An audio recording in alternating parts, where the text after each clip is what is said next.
A National Transportation Safety Board team is on its way to Reno to head up the crash investigation. And Mark Rosenker, a CBS News consultant on aviation safety, is a former NTSB chairman. He is in our Washington bureau. And Mark, good morning to you. Thanks for being with us. Good morning, Rebecca. As we just heard from Russ in his interview with the eyewitnesses, they spoke with the pilot crews and they suggested that perhaps there was a heart attack involved here with the pilot, or maybe it was mechanical failure. At this point, what do you think went wrong? Nothing will be off the table when this investigation begins. Clearly, there are a lot of questions that need to be answered. Now, what we have, though, is video from a number of sources, a number of still pictures, and the ability perhaps even to have some tapes between conversations between the tower, the controllers, and the pilot himself.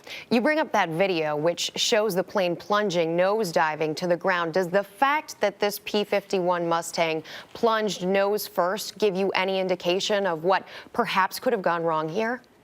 A number of things could have gone wrong, both either operationally, it could have had a high-speed stall, he could have had some parts that may have failed, he may have had a medical condition. Nothing will be off the table when the board begins its investigation. The NTSB should be there shortly today. What is their first task when they begin investigating? They'll be documenting the scene, they'll be talking to witnesses, they'll be gathering up the parts, they'll be trying to find records of the aircraft, maintenance records, they will be getting the medical records and the flight certifications of the pilot.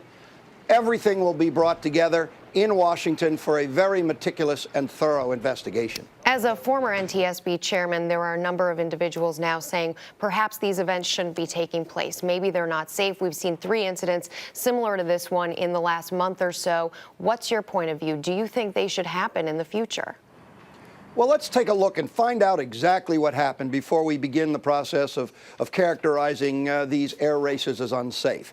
We don't know yet. There are a number of issues which truly have to be studied, gotten answers to, and then recommendations will come from the board. Perhaps it may well be that you need to push the grandstands back a bit. But we'll understand a lot more as this investigation continues. Yeah, absolutely devastating. Our thoughts and hearts are with all the people of Reno. And Mark Rosenker, thank you so much for joining us this morning. We appreciate it. My pleasure.